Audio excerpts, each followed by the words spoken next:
Hola, ¿cómo están? Todo bien, todo bien. ¿Y tú? ¿Todo bien? Bueno, Te gracias quería a todos los preguntar que si, están contando.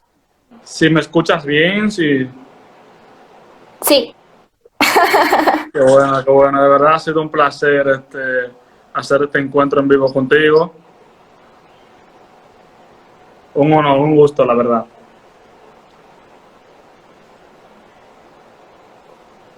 ¿Me un saludo escuchas? enorme a todos los que se están conectando y la verdad gracias a Juan por la idea de hacer este vivo.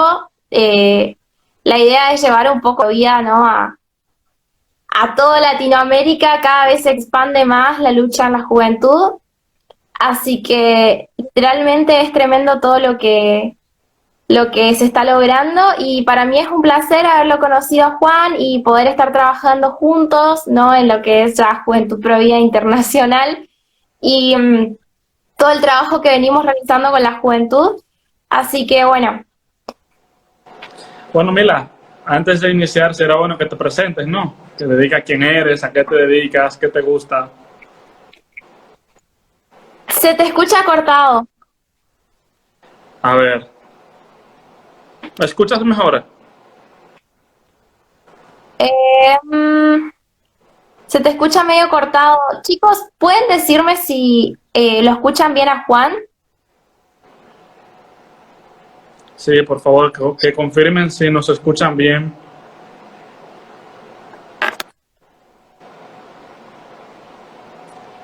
Por favor, alguien que confirme. Ah, se escuchan bien los dos, Dice. me dice. Bien. Entonces, Mila, para que las personas sepan quién eres, preséntate. ¿Qué te gusta? Dime. Antes de iniciar con el tema. Bueno. Para comenzar, bueno, a ver, para los que son de República Dominicana, eh, bueno, mi nombre es Mira Surbrigen, tengo 21 años, soy estudiante universitaria, estudio ingeniería industrial, no precisamente algo muy relacionado con la lucha pro vida, pero con el tiempo fue teniendo como relación en el sentido de que fui ampliando también un poco mi lucha y no solo fue el aborto. Más allá de defender la vida es algo que nos compete a todos. Y bueno, cómo inició todo lo que ahora hacemos y es parte Juan, es Juventud Pro Vida Argentina, que empezó simplemente porque al ver la izquierda en la universidad me sentí indignada y pensé que podía hacer desde mi lugar, ¿no? Ahí empecé como todo un camino bastante largo, en el cual fue muy fuerte cómo fui aprendiendo cómo tenía que defender esto, cómo tenía que llevarlo a la juventud. Al principio fue difícil, digamos, porque aparte de que era todo un reto dirigir jóvenes, estar armando agrupaciones juveniles y después posteriormente buscar la unidad de los jóvenes pro vida en toda la Argentina, digamos, eh, fue un reto desde el punto de vista político también, porque fue aprender cómo la política funciona, cómo muchas veces pensamos que hay personas que defienden determinadas ideas y en realidad no. Y bueno, cómo muchas veces en la política se mueven los intereses personales. Y fue aprender cómo llevar las convicciones de uno, ¿no? Y no negociarlas, realmente encontrarse en ese mundo, digamos, de todo esto, no negociarlas y seguir librando la batalla cultural para que eso genere una transformación cultural en esta generación. Lo estamos logrando en Argentina y creemos que ahora lo vamos a poder lograr también en Latinoamérica. Y de a poco vamos pudiendo hacer mucho más de lo que empezamos haciendo con la Juventud Pro Vida. Así que bueno, para mí es un gusto poder estar en este vivo con Juan y poder realmente hablar de lo que es la lucha acá en Argentina y poder inspirar también a que en otras partes del mundo se muevan otros jóvenes. Realmente yo no lo hice sola, somos muchos los jóvenes que estamos trabajando. Más adelante voy a contar quiénes son y cómo empezó todo, pero contarles un poco eso, ¿no? Que la idea es un poco inspirarlos a ustedes a que sí se puede cambiar y transformar la sociedad, sí se puede transformar esta generación que digamos un poco los poderes internacionales esperaron que fuera la generación más promiscua, de la mayor muerte, y sin embargo creo que le estamos dando una lección. Así que Sí, sí. Qué bueno, la verdad. Para decirle a algunas personas que se encuentran viendo el live, saben que nosotros formamos el grupo Juventud Provida República Dominicana y lógico, gracias a ti y tu trabajo que has hecho en la Juventud Provida Argentina y Latinoamérica. De igual forma, déjame decirte que en este live precisamente se encuentran jóvenes que se sienten identificados con la causa, jóvenes de grupos como el Instituto LIFA, Instituto Teológico FDL, que el director ejecutivo se encuentra viendo el live, Néstor Junior Díaz. De igual forma también están algunos jóvenes de República Libre, un movimiento político de la República Dominicana que defiende la libertad, que defiende la vida, que defiende la propiedad privada, la familia. Así que esto es un grupo de jóvenes que está creciendo en América Latina.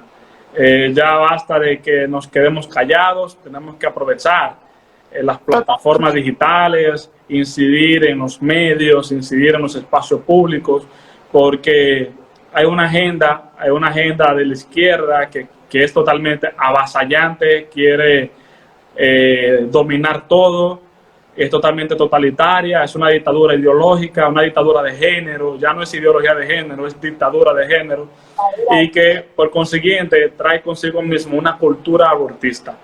Así que simplemente quería resaltar aquí que el Grupo Juventud Provida RD también se ha formado siguiendo los pasos que ustedes han dado en Argentina. bueno, la verdad que un gusto, y nunca pensamos cuando empezamos que en otras partes del mundo iban a tomar esto que nosotros hicimos acá y que podía serle de tanta utilidad, digamos. Pero realmente, como decía antes también, cuando uno hace las cosas por convicción, con el tiempo eso da verdaderos frutos, digamos, ¿no? O sea, realmente las cosas eh, empiezan a generar el efecto que uno quería. Y creo que eso es lo más valioso que les puedo dejar. Bueno, parece que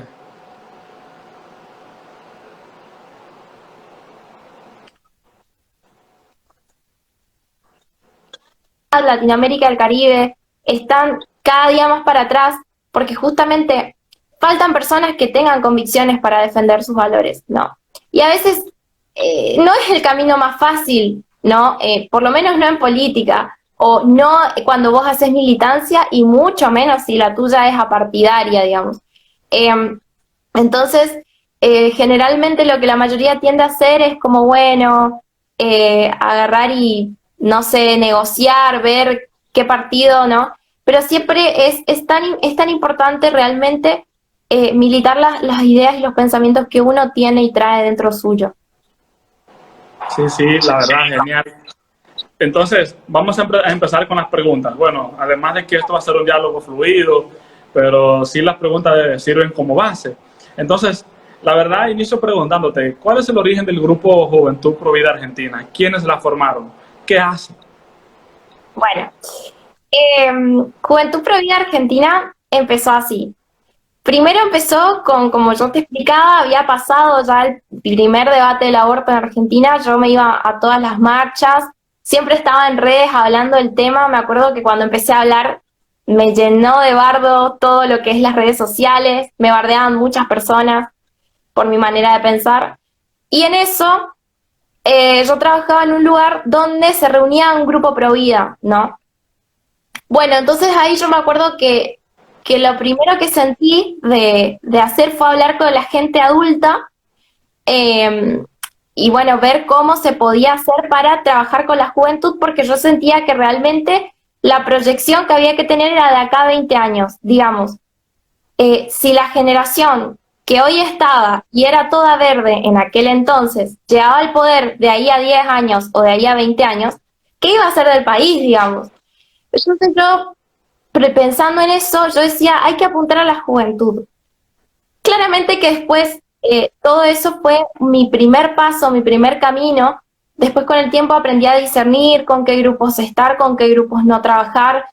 Quizás porque algunos pueden hacer más negociaciones políticas partidarias, otros no, yo personalmente no era lo que quería, entonces empecé a buscar gente como más afín a mí, y en aquel momento empecé a buscar en las páginas de Instagram los otros grupos de jóvenes de Argentina y a escribirla a todos. Algunos me respondieron, otros no. De los que me respondieron, armé un grupo de WhatsApp.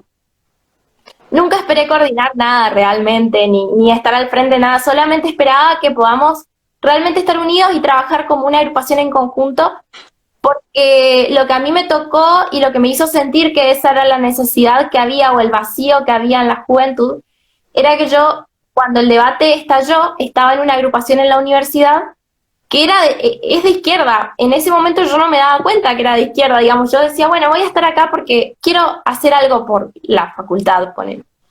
Y cuando surge el debate, lo que vi fue cómo las universidades, los centros de estudiantes, las agrupaciones de izquierda de la universidad captan a los chicos y los adoctrinan en congresos feministas, en congresos de género.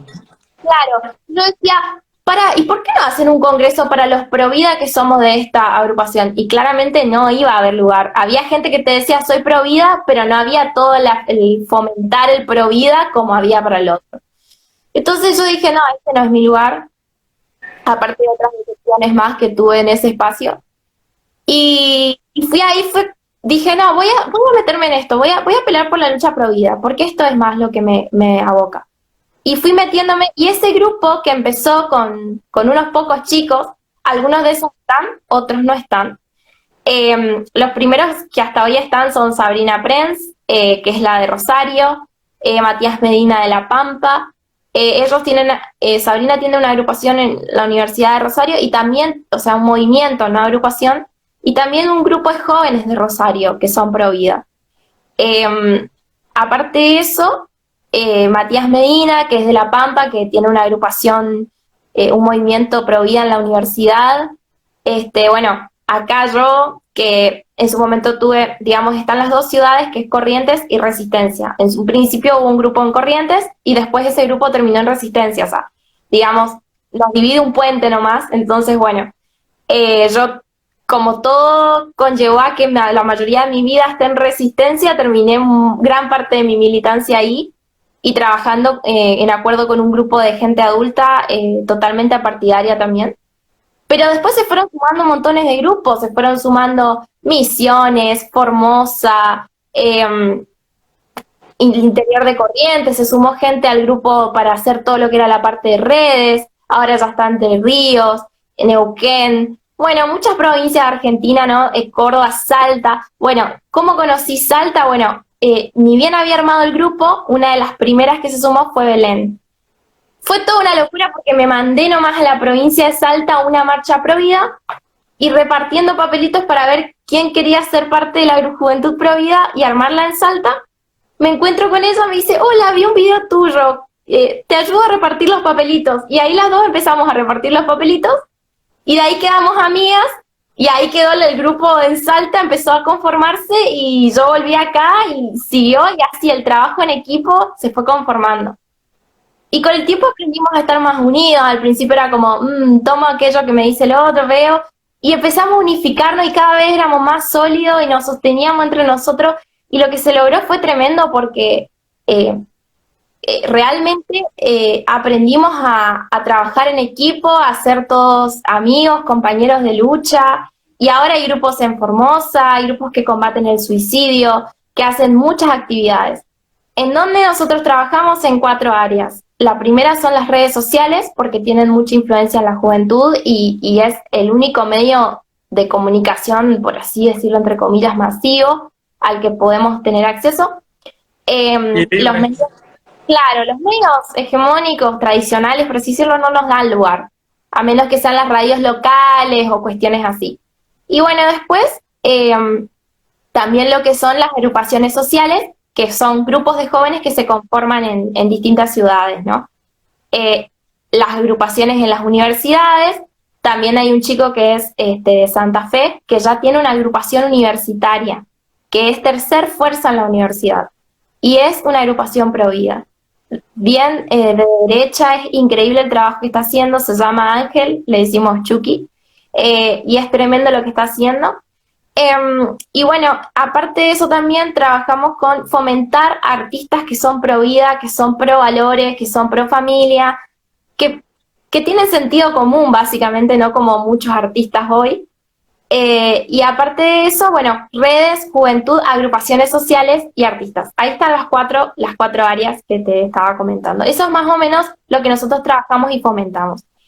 Eh, Creemos que así como hay muchas agrupaciones apartidarias de izquierda que van a los barrios y los lugares más vulnerables, así también tenemos que ir las agrupaciones que tenemos sentido común y que defendemos los valores más esenciales de la sociedad, digamos. Porque esto busca destruir el sistema occidental cristiano, ¿no? Mucha gente dice, güey, ¿por qué odian al cristianismo? Bueno, hay una razón, no es, ay, pobre de mí, soy cristiano porque me persiguen, no. Hay una razón por la que estos grupos atentan contra el cristianismo, ¿no? Y es que es justamente, digamos, la base de nuestro sistema como lo conocemos, los valores cristianos. Salen todos de ahí. Mira, te puedo decir que algo parecido ha sucedido acá. Aún no hemos arrancado en lleno, pero te comento acerca de una iniciativa que nació el año pasado con la visita de Agustín Laje. Él nos había recomendado que debíamos formarnos, que los jóvenes deberían estar en institutos, prepararse académicamente, defender las ideas, los principios, los valores. Es por esa razón que nació el Instituto LIFA, Libertad y Familia, con el objetivo de diseñar soluciones en torno a la vida, a la propiedad privada, a la libertad, en fin, los valores que nosotros creemos que se pueden defender y que son base de una sociedad totalmente organizada. Entonces, Instituto LIFA, íbamos ahora mismo a incorporarnos como ONG, pero producto de la pandemia tuvimos que posponer el proceso.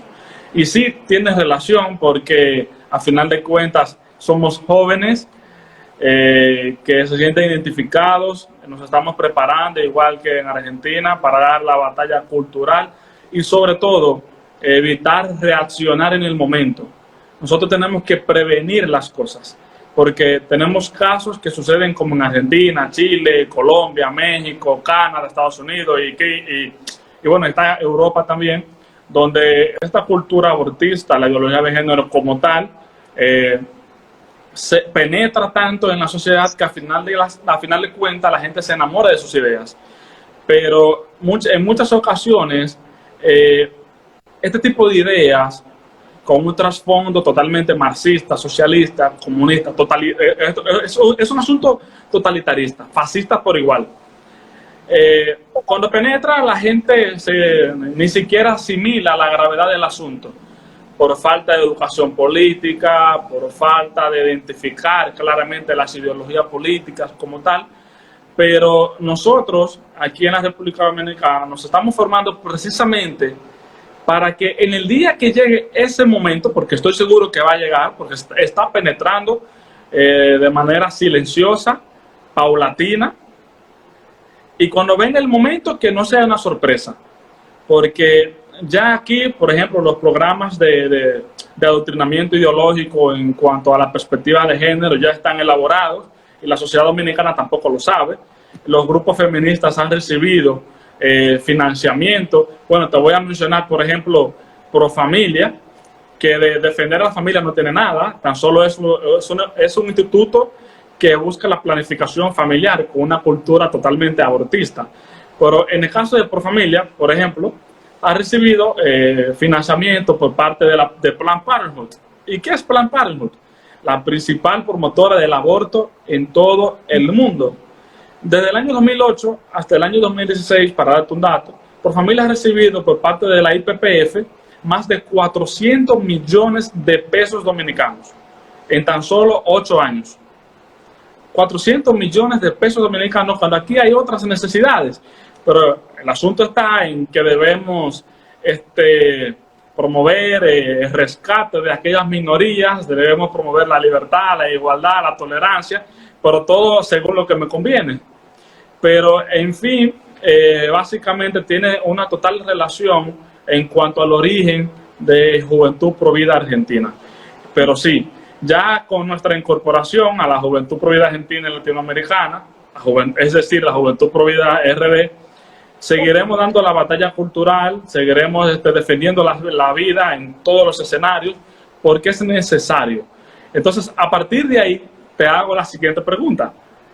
¿Qué implica, qué implica ser un joven provida en el siglo XXI? Bueno, es bastante complicado ser un joven provida hoy, digamos. ¿Se me escucha bien? Sí, sí. Bueno, es bastante complicado, digamos. Acá en Argentina particularmente, o en los países que están más tirados a la izquierda, es probable que seas víctima o sufras violencia, digamos, seas atacado. Y sinceramente al principio fue así. Yo creo que países como República Dominicana están como más a tiempo de ganarle a la cultura abortista realmente, porque en Argentina, por ejemplo, el aborto por determinadas causas ya está legalizado, y muchas otras cosas más que son de la agenda de izquierda, como el tema de la patria potestad, pasar la responsabilidad parental o esas cuestiones. Y en todo ya venía Argentina como a esa cultura de izquierda, de pronto y normalizando determinadas cuestiones de izquierda, de pronto un par de jóvenes realmente locos empiezan a aparecer, y claro que en el espectro totalmente girado a la izquierda aparecemos unos recontra dinosaurios retrógrados y unos locos totales. Con el tiempo fuimos golpeando tanto el muro, digamos, que cambiamos el espectro, ¿no? Y ahora creo que se lo ve de distinta manera. Hoy creo que el conservadurismo, como lo llaman ellos, a mí me gusta decirle que es sentido común, digamos, tiene mucha fuerza en Argentina. Hay mucha gente que era o no era tan conservadora y hoy está siendo más conservadora, digamos. Y eso es muy tremendo porque es producto justamente de la batalla cultural que se está librando en este país, y que no la libró, por supuesto que no la libró solamente Juventud Provida Argentina, muchas organizaciones pro vida y muchas organizaciones tales como lo que es LIFA en República Dominicana o como lo es Libre en Argentina, por ejemplo. Entonces, generar esta línea de poner en debate estas cuestiones, de decir, ¿por qué yo no puedo pensar distinto? ¿Por qué no puedo pensar que la mujer no tiene derecho a elegir sobre el bebé por nacer? Y plantear ese debate o plantear ir contra la corriente en su momento fue muy, muy complicado acá, digamos. Era para que te hablen muy mal, para que te bardeen, para que quedes como muy ridiculizado. Pero justamente el haber tanta gente que quedaba locamente ridícula, en algún punto eso empezó a quedar como, no es tan ridículo, digamos. Y al fin de cuentas tenían razón, los ridículos son los otros. Sumado a eso, por supuesto que la gente izquierda empezó a hacer de las suyas y a quedar ridícula por sí misma. Y eso fue lo más, digamos, lo más épico, que todo lo que nosotros decíamos o tuiteábamos o argumentábamos o hablábamos con gente que no pensaba como nosotros, de golpe empezamos a tener razón.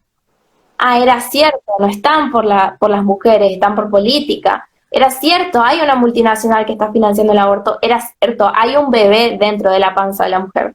Entonces, esas cosas creo que nos fueron alivianando un poco la lucha. Pero sin embargo también acá en Argentina hay que decirlo, digamos, hoy todo este grupo está gobernando el país, por ende, más que, digamos, ser difícil socialmente ser pro vida, hoy estamos frente a un totalitarismo muy fuerte como país, y ahora la lucha se volvió mucho más pesada, digamos. Nosotros sabemos que esta agenda no es solamente aborto, ideología de género y otras cuestiones más que se vienen después, como legalización de la marihuana, legalización de la pedofilia, miles de cosas más que son muy feas y de un tinte muy preocupante a como yo lo veo, porque es gravísimo que pueda llegar a hablar de que debería ser legal tener relaciones con menores, y eso en países de Europa se está hablando. Y eso no hay que pensar que no va a llegar acá, va a llegar seguramente, porque en Europa hace no mucho tiempo se hablaba de aborto y luego llegó acá. Entonces, no es que tampoco estamos muy lejos, hoy los tiempos son más acelerados, las modas llegan más rápido y eso es algo que hay que tener en cuenta. Ahora, acá en Argentina realmente socialmente como que lo logramos normalizar más, o sea, no es tan raro, es como que hay mucha gente que piensa así, pero se está tornando ya como que tu enemigo se volvió el Estado directamente, ¿no? Y eso es muy feo realmente porque estamos en una situación, seguramente la gente que está mirando el vivo conoce un poco la realidad de lo que está viviendo Argentina, que está tendiendo a hacer un poco lo que está pasando o lo que pasó en Venezuela. Y es durísimo porque en parte es duro, pero ahí también vemos, ¿no? Que estos grupos en común acuerdo planean esto contra los demás países. Habrán oído de lo que es el Foro de San Pablo, por ejemplo, que es donde se reúnen los mayores dirigentes de izquierda de toda Latinoamérica, donde planifican desmoralizar a la sociedad, desmoralizar a la cristiandad, a cambiar todo lo que es la política económica, cambiarla hacia un socialismo, hacia un comunismo, expropiar, como está pasando ahora en Argentina con muchas empresas.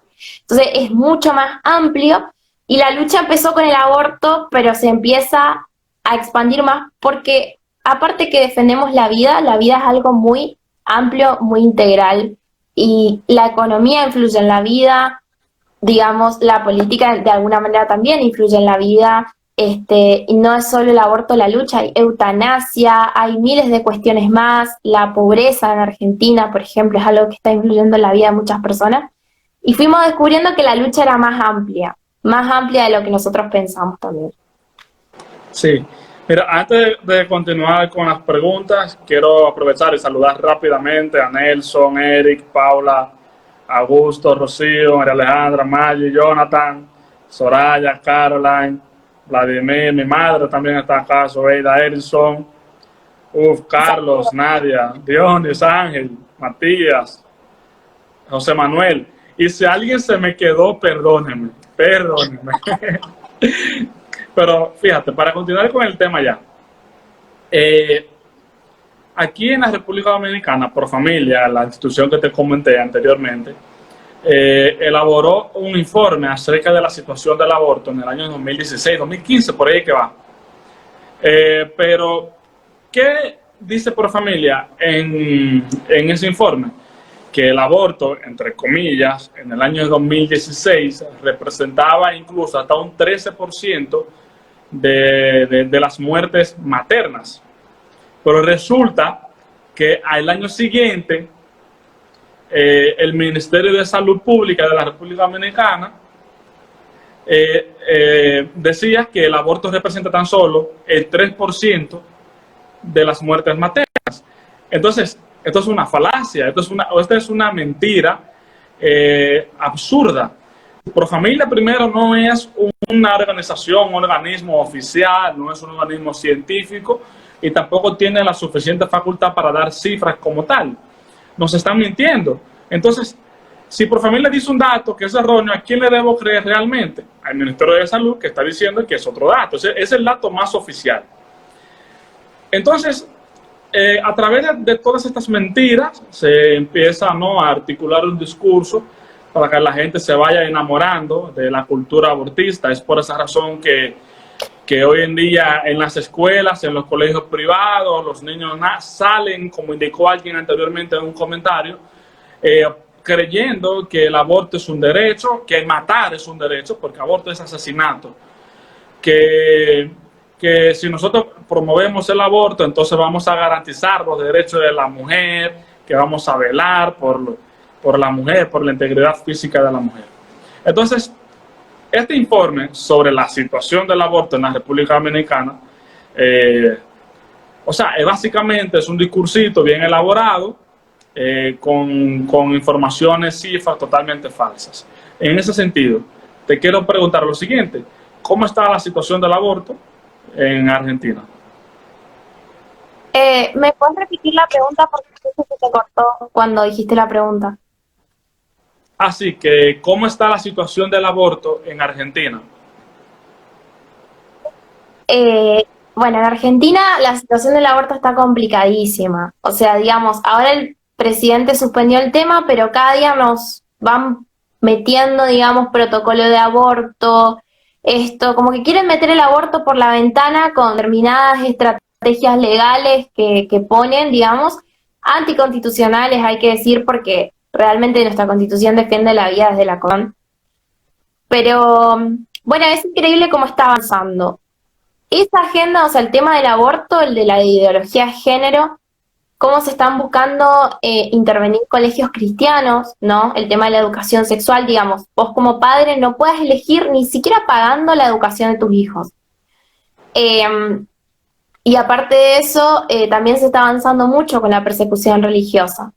Por ende, digamos que la agenda abortista en Argentina está bastante avanzada.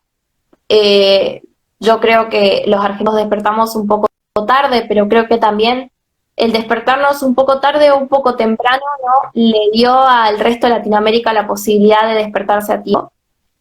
Eh, pero bueno, no significa que no podamos evitarlo. Hemos sido el primer país en el mundo en rechazar la ley del aborto y yo creo los argentinos siempre fueron muy de protestar mucho, de reclamar mucho, de cuando no le gusta algo cortar una calle y hacer un quilombo enorme. Y creo que espero que la sociedad hoy se despierte porque realmente esta cuarentena como que el gobierno la usó un poco para adormecer a la sociedad. Eh, y eso avanzó mucho la crisis económica, entonces por ahí la gente cosas y no está pensando en lo que el poder está haciendo, digamos, como decía Agustín Laje, en tiempos de pena. Y es muy peligroso lo que está pasando. O sea, hoy Argentina particularmente está viviendo una situación muy complicada, no solo con el tema del aborto, que está ahí en stand-by, entre comillas, para nuestro presidente, porque no confiamos en palabras ni en sus noticias ni nada, sino que aparte, literal, como si todo el país estuviese despertándose contra la agenda, contra esta gente, contra estos lobbies, contra estas ideas que están viniendo a meter leyes como el aborto y todo el trasfondo que hay detrás. Y para mí es particularmente, yo no sé qué va a pasar de acá a un tiempo en Argentina, pero particularmente estoy feliz de que la sociedad esté despertando, ¿no? Es cierto, hay mucha gente más que falta por despertar, gente que quizás no mira redes sociales, gente que... Pero hay una realidad que se vive todos los días, ¿no? Que digamos no la puede ver nadie y que la gente lo está viendo. Entonces, eso está haciendo en gran parte que la sociedad despierte y creo que eso es lo que puede frenar la agenda que se está viniendo para nuestro país. Lo que sí espero que sean, digamos, no se espera que no sean los tiempos más pacíficos en Argentina, pero yo digo, ojalá que sí, ojalá que salgamos de toda esta situación lo más en paz, lo más tranquilos posible. Eh, pero bueno, lo que Dios quiera y ojalá que Argentina aprenda. Hace unos días estaba hablando con un periodista independiente y decíamos eso, bueno, Argentina está por tocar fondo, eso es una realidad, pero lo bueno de que veces anteriores Argentina tocó fondo, pero no podía entender totalmente por qué. Y esto probablemente lo van a vivir otros países de Latinoamérica también, y está bueno entender por qué los países están llegando a estas situaciones críticas, digamos, preguntarnos por qué Venezuela está así, por qué Argentina está así, por qué República Dominicana está así, qué debería la sociedad preguntarse para que no avance toda esta agenda oscura, para que no avance todo lo que es esta agenda que es pro aborto, antifamilia, anticristianismo, antivalores, antisoberanía nacional. Antisalud porque promueve cosas como la drogadicción y todas estas cuestiones, pero aparte que es antisoberanía nacional.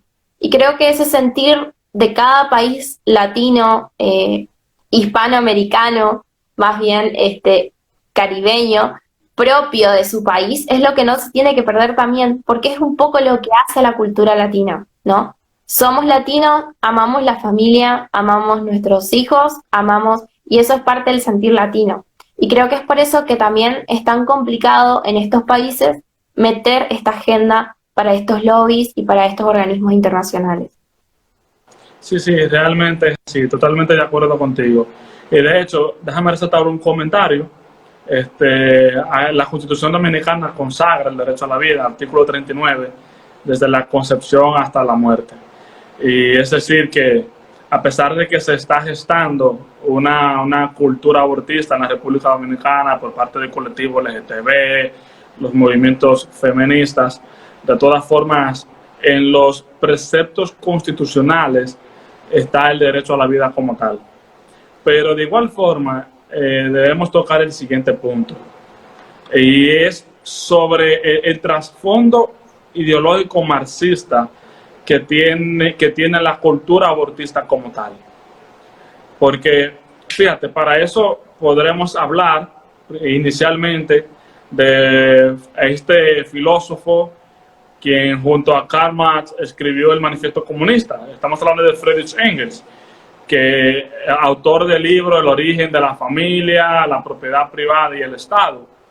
En ese libro, él coloca a la familia como base del sistema patriarcal, que la familia es la base de la propiedad privada, que el Estado legitima, o sea, protege a la familia como tal, que en la familia la mujer es un proletariado, yo soy un burgués, la mujer es la esclava del hombre. Mira hasta qué punto los marxistas colocan a la familia. Entonces, a partir de ahí, empieza esta señora, una filósofa, Alexandra Kollontai, en la Unión Soviética, ya con el triunfo de los bolcheviques en la Revolución Rusa, establece, ¿no?, que bajo un país comunista, la mujer alcanzará 100% la emancipación, y que, por tanto, en un país comunista, entonces, se respetarían los derechos de la mujer.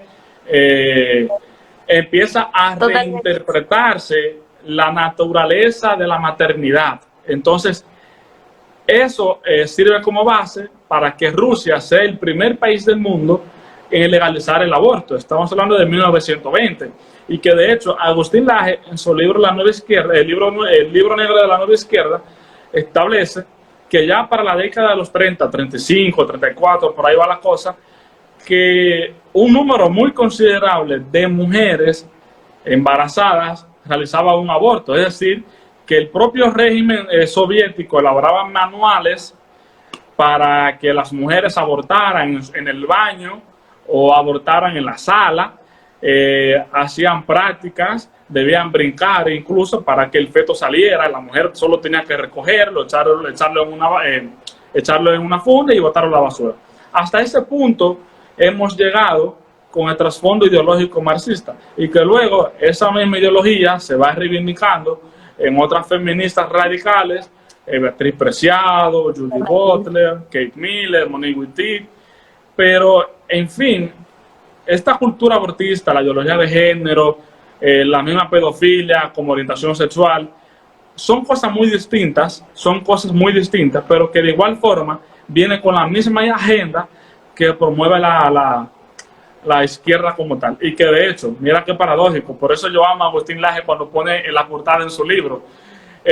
Hay sectores del colectivo LGTB, hay sectores del movimiento feminista que ven a Che Guevara como un gran líder, representante, referente de la izquierda latinoamericana, cuando el mismo Che Guevara odiaba a los homosexuales. Sí. Y que, para darte palabra, los mismos marxistas, los originarios, los verdaderos, no estamos hablando de un marxista de ahora, estamos hablando de los marxistas originales del siglo XIX, eran homofóbicos, eran racistas y estaban en contra del aborto, porque consideraban algo antinatural. No lo digo yo, sino los mismos principios que construyeron el marxismo ideológico como tal. Te paso la palabra. No, todo esto que vos estás diciendo es así, literalmente. O sea, el feminismo hoy tiene la idea de que el culpable del patriarcado inexistente es el capitalismo. No. Entonces, con esa excusa buscan meter el socialismo, porque supuestamente el socialismo quitaría la brecha salarial que hay en la mujer. entre otras cuestiones también supuestamente políticas que hacen que la mujer esté oprimida. Y esto que vos decís es así, vos te vas a una marcha feminista y más de una feminista está con un logo de la izquierda, está con el puño, está con el hacha, con la estrella, digamos, con la cara del Che Guevara en una marcha LGTB. Eso es indudable. Y lo más loco es que vos le preguntas a una persona que es militante de izquierda y te va a decir, ah, no, sí, no, eso no es cierto.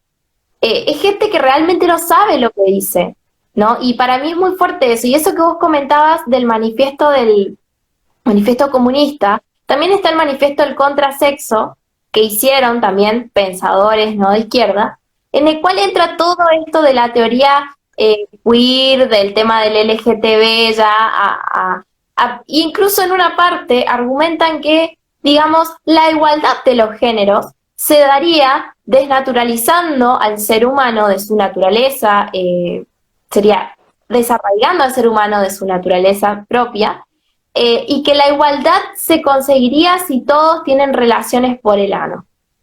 Y uno escucha cosas de ese estilo y dice, por favor, Dios mío, ¿cómo puede ser que una persona pensó algo así? Le invito a los que están mirando que busquen el manifiesto del contrasexo, que es igual que el manifiesto comunista, pero no habla sobre lo económico, habla sobre el género, por así decirlo, ¿no? Realmente uno lee cosas que no sé si se pueden decir en un vivo en los libros de izquierda. Porque para empezar, las cosas que uno escucha de autores como Foucault, ¿no?, Simone de Beauvoir, donde empieza un poco a hablarse todo este tema de la pedofilia también y demás. Y ahí vos te das cuenta que hicieron de una pésima teoría económica, la dieron al contexto cultural, ¿no? Y entran por ahí, generando siempre divisiones, ya no entre, digamos, lo que sería la burguesía y el proletariado, sino, por ejemplo, razas, ¿no?, sexos, y ya, o sea, homosexuales contra heterosexuales. Y ya ni homosexuales, ahora puede ser cualquier cosa. Si mañana se te ocurre ser una planta, bueno, bárbaro, sea una planta y sé feliz. Y somos todos plantofóbicos si no te queremos. O no te aceptamos, mejor dicho. Entonces, esto yo creo que es gravísimo porque, digamos, el mismo fracaso que vimos en lo económico, que la economía dentro de todo uno puede pensarla, recapacitarla y, digamos, aprender que un sistema no funciona y probar con otro sistema. Pero un daño cultural, no. O sea, sí, yo siempre digo esto, si las ideas de izquierda fracasaron en lo económico, imagínense el daño que puede generar en lo cultural. Eso es terrible. Por ende, creo que lo más importante es que como joven entendamos que esto no es más que una fracasada idea económica tratando de entrar por lo cultural y luego ir a lo económico. Por ende, hay mucha gente que me dice, no, Mila, pero el tema provida como que lo dejo para otro momento, digamos, me importa más la economía. Claro, pero cuando vos te descuidaste, ¿no?, entran por la cultura y se van a la economía. Y ahí ya terminaron la cultura, la economía, todo lo que tu país era y soñaste que algún día podía ser, quedó destruido totalmente. Y ahí es donde nosotros tenemos que ser sabios, digamos, en reaccionar a tiempo, en decir, bueno, sí, es cultural. Y me acuerdo que había mucha gente que me decía, mira, pero ¿qué te afecta a vos si la otra quiere ser feminista y siente que los hombres la oprimen? No, es que yo sé que si yo no rompo ese argumento en esta generación, el efecto que se puede generar de acá a 20 años y en las generaciones que nos siguen es gravísimo. Y eso hay mucha gente que no lo piensa. En el ahora, bueno, no, pero respetemos, toleremos. Estos grupos no toleran nada, van por todo. Es donde nosotros tenemos que entender. Esto es una idea económica tratando hoy de resucitar cultura. El punto es que es más grave que esté metida porque el fracaso económico, como te digo, una buena sociedad cimentada en buenos valores, digo, podemos sacar adelante un país económicamente, pero una generación destruida moralmente, digamos, vos sabés lo que genera el aborto en una mujer, lo que genera tener identidad, no saber quién soy, qué me gusta, no saber si soy hombre o mujer, tener toda esa confusión desde niños. Vos con esa gente, que es el capital de la sociedad, son las personas, ese es el capital humano de un país, las personas. ¿Qué clase de país podés construir? Entonces ahí es donde, digamos, está la gravedad de esta situación. Y es justamente lo que estos organismos internacionales buscan, que personas totalmente destruidas y que no tienen bases familiares, tradicionales, no tienen religión, no tienen nada de qué prenderse y no saben quiénes son muy fáciles de controlar y de manejar.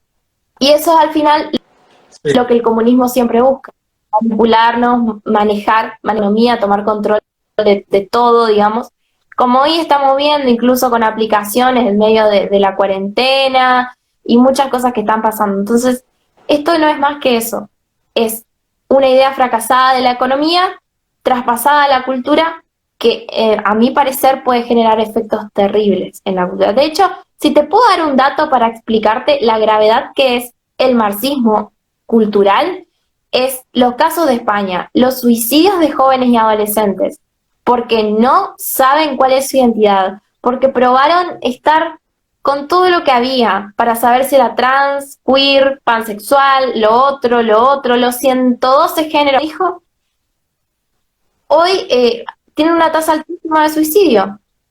Es que, a ver, hay una realidad en la sociedad. Eso se conoce como disforia de género.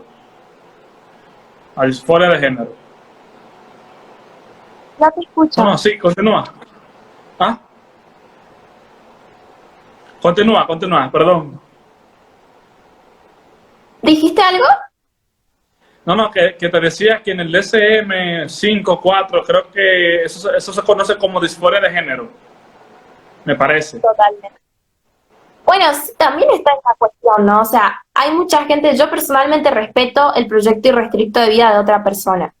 Hay muchos homosexuales que me dicen, mira, yo no me siento representado por el lobby LGTB, ¿no?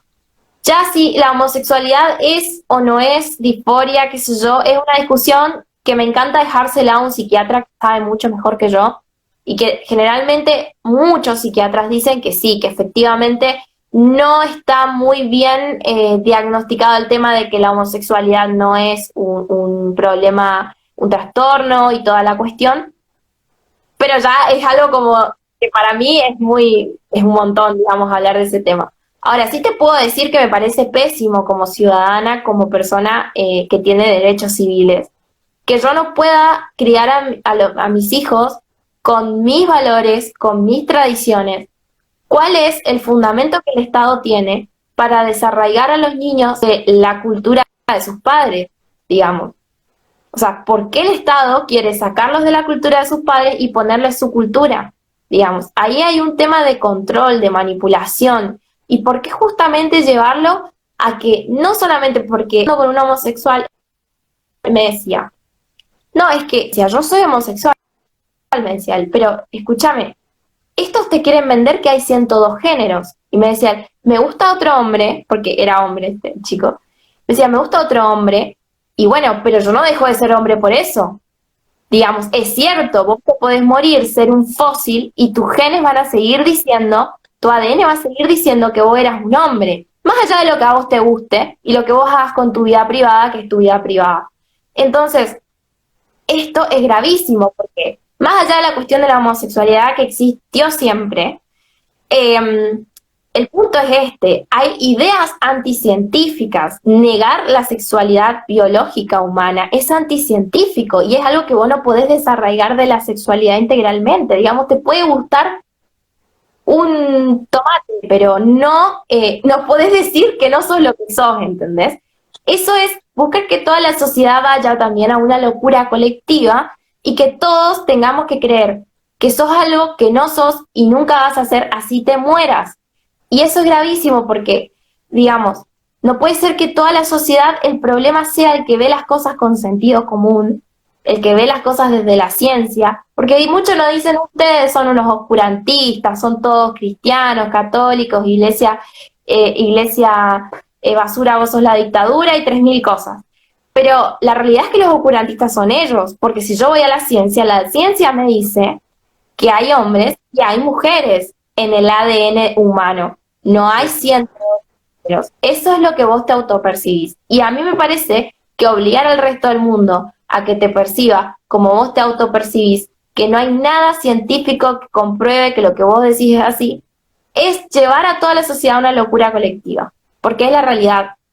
O sea, a ver, es como que de mañana yo vea a todo lo que es rosado, yo tenga que decir que es rojo. No es rojo ni nunca va a ser rojo. Es rosado, ¿entendés? Y eso es negar la realidad fáctica. Y es gravísimo.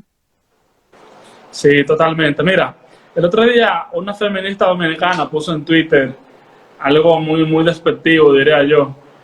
Ella dijo, yo con tan solo pensar que mi hijo sería un policía, yo abortaría. Y el problema está en que ella dice con tanta libertad algo que a la vez le quitaría la libertad, no solo de nacer a un ser humano, sino también la libertad de elegir lo que quiere hacer en su vida. Es lo que ella dice, yo abortaría tan solo de pensar en que mi hijo fuera un policía. Oye, hasta ese punto hemos llegado. Sobre todo, ella misma puso que debemos crear talleres de abortos. Talleres de abortos. Y yo le puse en un tweet, sí, claro, con esos talleres de abortos, nosotros evitaríamos mujeres como tú, pero gracias a Dios existen jóvenes pro vida.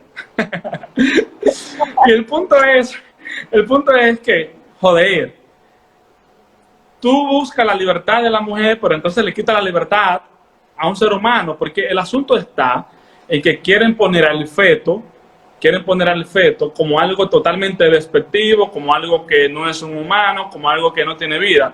Pero biológicamente hablando, el feto a partir de los 14 días tiene un sistema nervioso que se va formando, a partir de los 21 días tiene un corazón que va latiendo. Es decir, ¿acaso es que la mujer puede llevar algo en su vientre que no es un ser humano? Es imposible. O sea, yo creo que estos argumentos que existen, a favor o para defender esta cultura abortista son totalmente absurdos. Y bueno, creo que nos quedan como 7 minutos, por lo que te haré unas preguntas puntuales, porque varios jóvenes han elaborado unas preguntas y no quiero que vayan a pensar que no le hicimos caso. Aquí está el caso de... No cerramos y abrimos otro y seguimos, no hay problema. Dice Maggie Vázquez, ¿cómo mantener una posición coherente en contra del aborto espontáneo, por ejemplo? Pero de igual forma, Emilio Flores tiene otra pregunta que va de la mano, y es cómo defender, promover un argumento en contra del aborto por 3 causales, es decir, sea violación, sea deformación del feto, cuando la vida de la madre peligra. Entonces son 2 preguntas que sí quiero que le demos importancia, porque no quiero que se vayan a sentir mal conmigo. No, ¿me las puedes repetir? ¿Me las puedes repetir? ¿Perdón? ¿Me las puedes repetir? Sí. Que ¿de qué forma un joven pro vida puede tener un buen argumento en contra del aborto espontáneo o el aborto por 3 causales, como en la República Dominicana? El aborto por 3 causales aquí se está promoviendo, sea por violación, deformación del feto o cuando la vida de la madre peligra.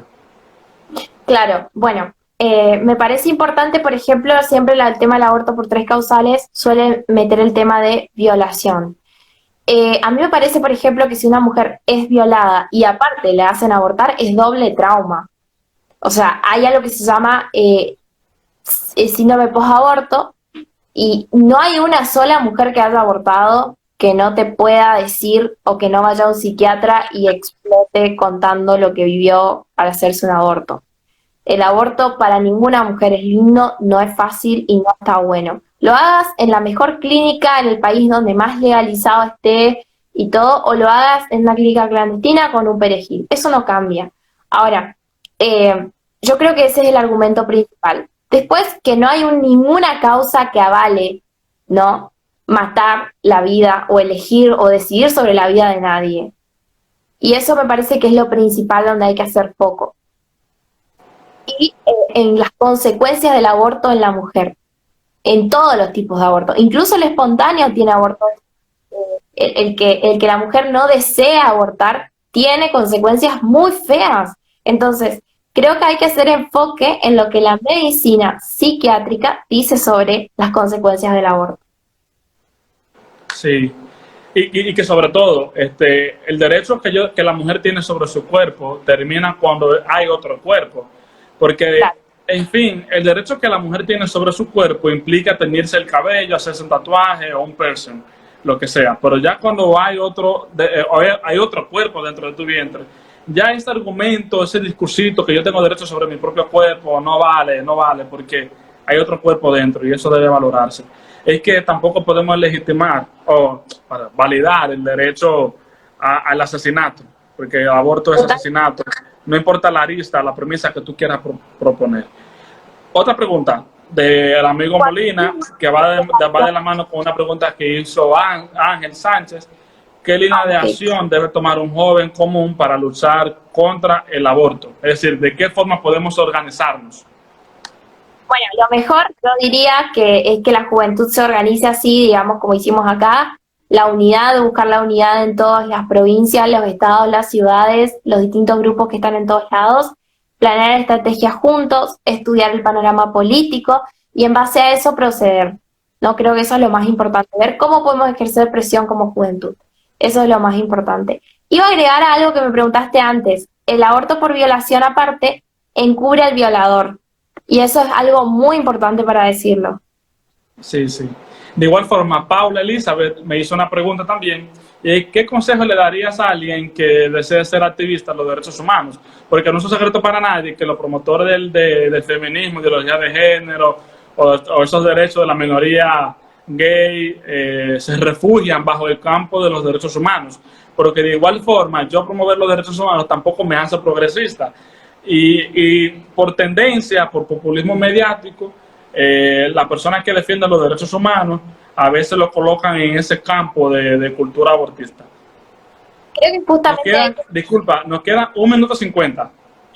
hay que romper ese paradigma lo antes posible, digamos, y la manera es justamente a través de redes, difusión de ideas, militancia, más demás. Romper el paradigma haciendo entender, ¿no?, que en realidad los defensores de los derechos humanos son los que defienden la vida desde la concepción, los que defienden la familia, los que defienden la niñez, la integridad sexual de los niños. Eso es defender los derechos humanos, lo demás es una falacia totalmente y es comprobable encima.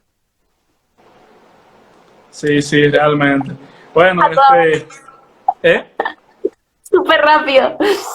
Sí, sí, mira, de verdad, te agradezco por tu amabilidad, tu humildad a la hora de aceptar hacer este live conmigo.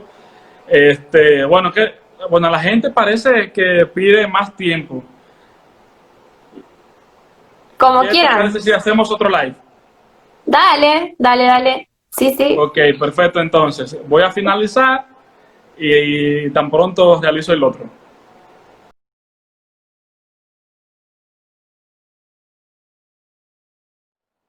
Eh, bueno, Augusto, ¿qué tanto peso crees que debe tener el Estado en la educación sexual en todos los niveles académicos? No hay mucho riesgo de adoctrinamiento. Wow, qué pregunta. Bueno, yo personalmente considero que los que deberían estar entrenados no es el Estado, o sea, no es los niños, el Estado a los niños, sino en última instancia el Estado a los padres sobre educación biológica, ¿no? Después es cuestión de cada padre qué le va a enseñar a su hijo. Y hay mucha gente que dice, no, pero Mila, no le enseñan nada.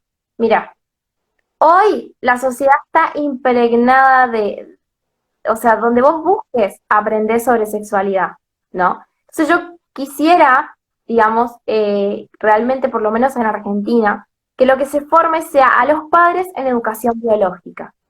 ¿Para qué? Para que después ellos en sus casas puedan transmitir con sus palabras, desde su perspectiva, desde sus valores, a su hijo. Eh, y también creo que esa es la manera, ¿no?, de cambiar un poco lo que está pasando o lo que, qué sé yo, lo que vemos en la realidad de las familias ya un poco destruidas por el marxismo cultural en países como Argentina, ¿no? Em, pero por otro lado, tampoco considero que está bueno que el Estado entre, ¿no?, a enseñar verdades que en realidad tienen muy poco de verdad y son más bien ideológicas, ¿no? Por ejemplo, me parece muy mal si se le va a enseñar, como está pasando ya en Argentina ahora, educación sexual, pero que va más por el lado de la perspectiva de género, de que se autopercibe el chico, de que se pruebe ropa si sos nena, probate ropa de nene a ver cómo te sentís.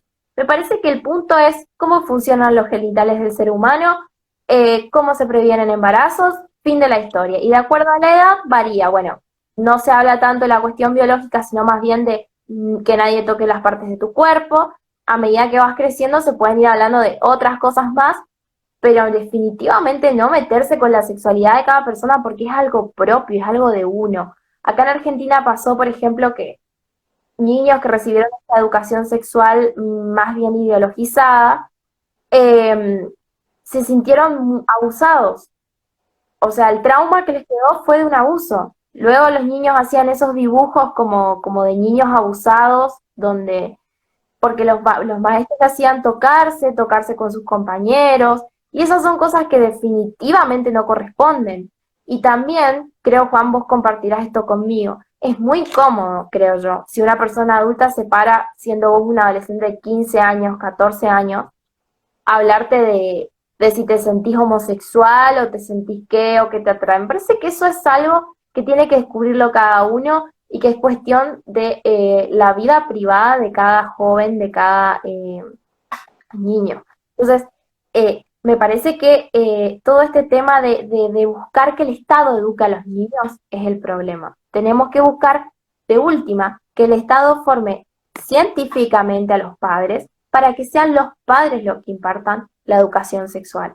Porque hay mucha gente que me dice, no, pero los padres no saben hablar. Bueno, esas son cosas que sí podemos tratarlas. Bueno, hacer una reunión de padres, pero ¿por qué tenemos que hacer, incluso en Argentina se llegó a hacer, que no pueden estar los padres presentes cuando se da educación sexual? ¿Qué es eso? ¿Qué le están por hacer a los niños que no pueden ver los padres? El Sí, argumento es que los padres son retrógrados, porque la realidad es que yo creo que si los padres tienen hijos, relaciones sexuales habrán tenido, digo. Entonces, ¿qué es lo que le hacen a los niños o le dicen que no quieren que los padres vean y escuchen? A mí me ha pasado que algunas madres me han pedido que vaya a reuniones de padres asustadas, porque como yo estoy en este tema, me dijeron, mira, vení a ver qué le digo a la maestra para que... Entonces, lo primero que argumentamos era el tema de las valores y las convicciones cristianas, porque en particular esta persona es cristiana. Pero ¿qué le queda al que, bueno, no, la verdad que no me gusta que lo adoctrinen a mi hijo, pero no tiene un argumento en sí mismo, digamos? No se puede amparar en su religión, no se puede, y también muchos jóvenes de 16, 17 años recibiendo todas estas falacias en los colegios totalmente enojados. ¿Por qué? Porque, bueno, algunos no comparten esto, no comparten que hay 112 géneros y que yo me tengo que tocar con mi compañero para saber qué soy. No, no comparten. Entonces vos volvés a tu casa enojado porque tenés que comer un día perdido de clases para escuchar un montón de mentiras. Porque hoy claramente los jóvenes sabemos que son mentiras gracias a que todos leímos los libros de Agustín, de Márquez y muchos libros más de otros autores. Entonces, es realmente, como vos decías hoy, una dictadura de género un poco que se le esté educando el Estado a los niños. Para mí la solución es esta que yo te comentaba. sí, sí, totalmente. Y sobre todo, hay que comprender una cosa.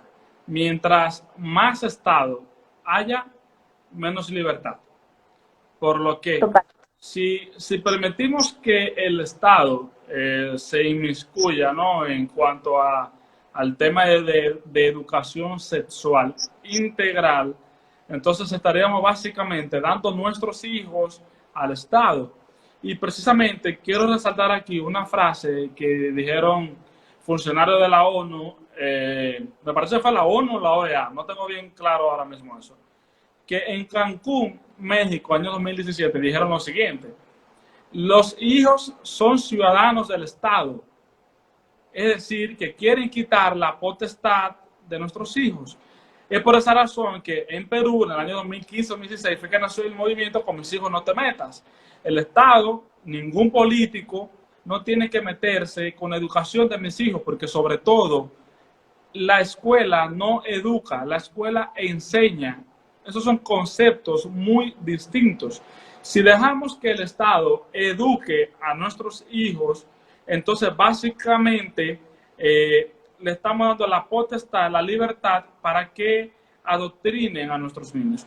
Ahora bien, respecto a la educación sexual integral, es decir, lo que vemos en muchos países, es que básicamente no se construye bajo los postulados científicos, sino bajo los postulados ideológicos. Entonces, si dejamos que el Estado implemente un programa totalmente ideológico y no científico, entonces vamos a tener problemas en cuanto a la construcción misma de la propia identidad como tal. Y fíjate, aquí Pro Familia, que en el live anterior te mencioné, ¿no? Acerca del financiamiento que ha recibido por parte de la IPPF, realizó en el año 2015 un manual llamado Hablemos. Y en ese mismo manual le explicaban a los niños, a los adolescentes, qué es masturbación, qué es placer sexual, o por qué yo me excito. También le enseñan a los niños cuáles son las distintas orientaciones sexuales. Incluso hay un manual por ahí que anda que básicamente le pide a los niños que escriban lo que les gusta que le hagan y que escriban lo que no les gusta que le hagan, con imágenes básicamente de dos niñas tocándose o de un niño masturbándose. Ese es el problema de dejarle al Estado, a los políticos, la potestad de educar a nuestros niños. Ahora bien, si queremos realmente promover una educación sexual integral o científica o como sea, pues entonces vamos a formar a nuestros padres para que sean ellos que se encarguen entonces de educar a nuestros niños. Si el problema es promover la libertad. Entonces, esto es totalmente una falacia lógica, argumento ad populum de que utilizan los políticos hoy en día para promover sus intereses. Nelson pregunta, ¿cómo podemos evitar la demagogia que los diputados y senadores podrían tener a la hora de someter de manera, o sea, a la hora de someter el aborto? ¿Cómo podemos evitarlo? Y lo mejor, yo digo, siempre es hacer presión, digamos. Los políticos le tienen miedo a las masas, a lo que es ver mucha gente movilizada. Entonces, cuando los políticos se dan cuenta que medio país está totalmente en contra de la ley que están queriendo sancionar, es cuando piensan dos veces antes de legalizar algo. Más allá de que seguramente van a haber algunos políticos que ya están pagados por estas internacionales como Planet Parenthood. Muchos de ellos acá en Argentina han salido a la luz y uno de esos es el ex ministro de Salud, Rubinstein, que fue el que dijo que habían 500.000 abortos por año en Argentina. Pero justamente, tremenda falacia, justamente creo que la clave está en hacer presión real, salir a la calle, ¿no? No sé si en República Dominicana son tan piqueteros como acá en Argentina, pero es lo más efectivo. Y la otra es también, ¿no? Pedir audiencia con cada uno, presentarse y decir, miren, esta ley no puede salir por esto y esto, y somos tantas personas las que no estamos de acuerdo. Presentar firmas. Creo que esa es la mejor forma, la presión. Sí. O sea, acá no hay que ir a las negociaciones, a las conversaciones, acá hay que presionar y exigir. Se está hablando de la vida, ¿no? Si no defendemos la vida, ¿qué nos queda? O sea, olvídense ya de la libertad y de todo lo demás, ¿no? La vida es lo básico, lo esencial. Por ende, no es que tenemos que ir bueno, a ver, dialoguemos, debatamos. La vida no se debate, la vida es el derecho fundamental y principal del ser humano. Entonces, partiendo de esa base, hay que ir a hacer presión, teniendo en cuenta qué derecho estamos defendiendo. Estamos defendiendo algo básico, algo que no puede no estar en duda en la sociedad. Sí. Paola también pregunta si la Profamilia recibe fondos de la IPPF. Sí. como dije, desde el año 2008 hasta el año 2016 ha recibido más de 400 millones de pesos dominicanos. Estamos calculando que un promedio de, de $1 millón anual, más o menos por ahí va. Pero de igual forma, Profamilia recibe por parte del Estado Dominicano una significativa cantidad de dinero para promover lo que es, o sea, regalar preservativos en las escuelas, en los colegios, para que vean el asunto de todo esto. Ángel también pregunta, ¿cómo actuar con profesores que intentan imponer la ideología de género y la cultura del aborto? Depende de qué año, grado estamos hablando. O sea, en Argentina hubo problemas en los colegios primarios, fueron los padres los que tuvieron que saltar, digamos, y ahí tenés muchos recursos legales, ¿no? Para, digamos, defender a tus hijos. No sé cómo será precisamente el derecho, cómo estará el tema de las leyes allá en República Dominicana. Acá en Argentina hay un par de leyes, digamos, que te amparan si vos sentís que lo adoctrinaron a tu hijo por afuera de lo que es la educación sexual. No.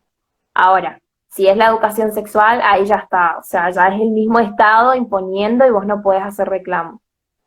En cuanto a lo que es universidad, lo que yo recomiendo siempre es que se creen fuerzas políticas, digamos.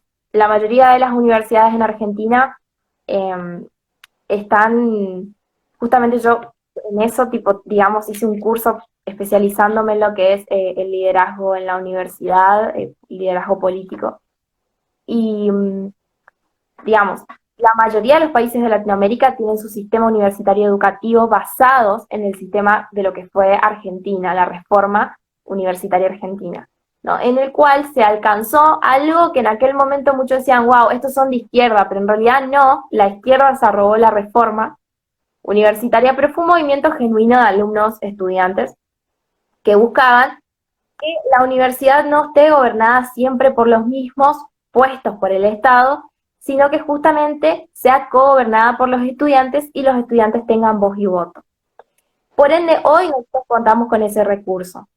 Contamos con el recurso de que en las universidades las co-gobiernan los centros de estudiantes a la par de la administración. Si esto es así en República Dominicana, o no tanto quizás, yo de igual manera los animo a que generen fuerzas políticas en su universidad que representen a la derecha. Claramente, como dice Agustín, hay que ser sabios, no hay que ir al choque, no hay que ir a todas estas cuestiones, pero realmente, por ejemplo, el caso de Chucky Truco, como te decía, el de Santa Fe, que está en una de las universidades más importantes de Argentina, la Universidad del Litoral, ¿no? Defendiendo la vida desde una agrupación política universitaria. Es increíble cómo él ha sabido, digamos, más bien militar por los estudiantes, digamos, hacer trabajo de lo que los estudiantes necesitan, apuntes, fotocopias, todo esto. Y de esa manera logró atraer a los estudiantes, ¿no? A las ideas de defender la vida, de defender la familia, de defender la propiedad privada también, entre otras cosas.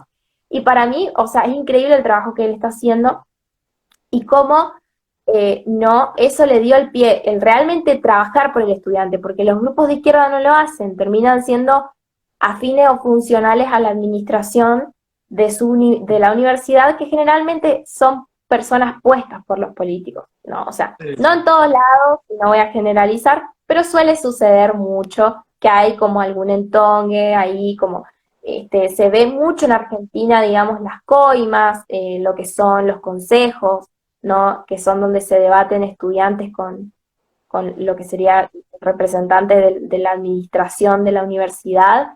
Y todo eso, ¿no? Poner gente ahí que represente verdaderamente a este sector del estudiantado es lo que hace falta. Yo digo, en la universidad eso. Después, en lo que es los secundarios, lo mismo. Los secundarios tienen centros de estudiantes por los cuales vos podés hacer reclamos. ¿Qué sucede? Si los centros de estudiantes son de izquierda, no te van a defender a vos cuando te discriminen por ser pro vida. No te van a defender a vos cuando vos digas, yo no quiero que me enseñen ideología de género porque que no me gusta, porque me parece que me están adoctrinando, me están metiendo un verso, o porque, bueno, por mis convicciones religiosas, a mí no me parece que me enseñen esto. Los centros de estudiantes de izquierda no te lo van a explicar, no te lo van a, no te van a defender frente al Estado. Pero si vos pones un centro de estudiante que se ponga a la brecha por los estudiantes, digamos así, ya sea que, a ver, puede pasar que vaya uno y no sea así como, wow, pro vida, pero defienda la libertad de pensamiento, ¿entendés? eso mínimamente, va a defender realmente a los estudiantes. Porque eso es lo que no hay. Hay adoctrinamiento, hay totalitarismo, eso es lo que hay hoy en la universidad. Sí, mira, alguien decía en los comentarios que hay que enfatizar acerca de que el aborto no es gratuito. Realmente no lo es. Es un negocio bien redondo que beneficia a la fundación de Bill Gates, a la fundación de Soros, a la fundación Ford. Porque fíjate, ¿qué costo tiene un aborto?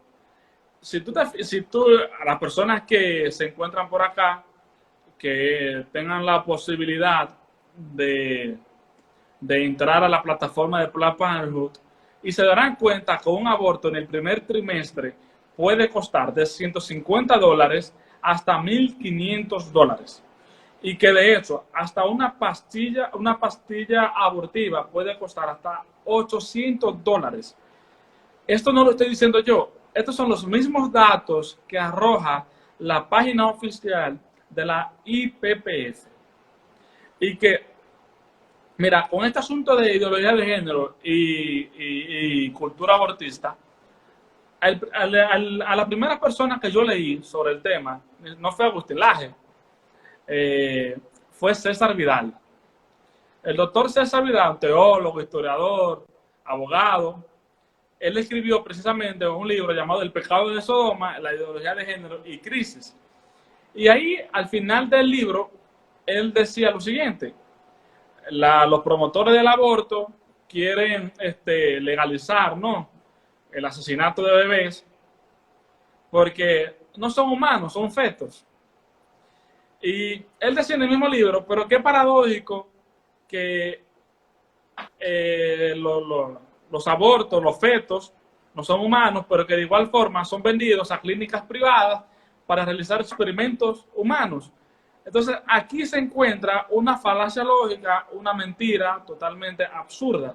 Si tú le estás diciendo a la gente que un feto no es un ser humano, ¿por qué las clínicas abortistas venden los fetos a clínicas privadas para que hagan experimentos humanos?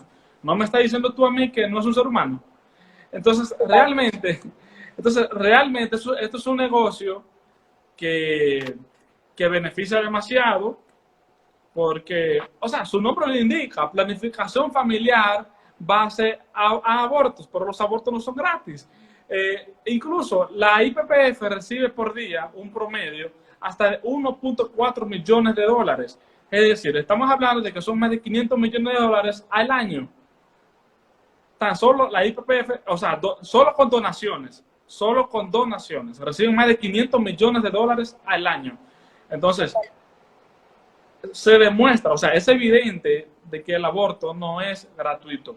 Y si por ejemplo, si el Estado se encargue de realizar el aborto gratuitos, saldría gratis para uno, pero quizás habrá alguien que contribuye. Y si el Estado se encarga de realizar un programa abortista, entonces el mismo Estado, por totalitario que es, va a querer financiar. ¿Y de dónde saldrá ese dinero? Lógicamente de los bolsillos de los ciudadanos.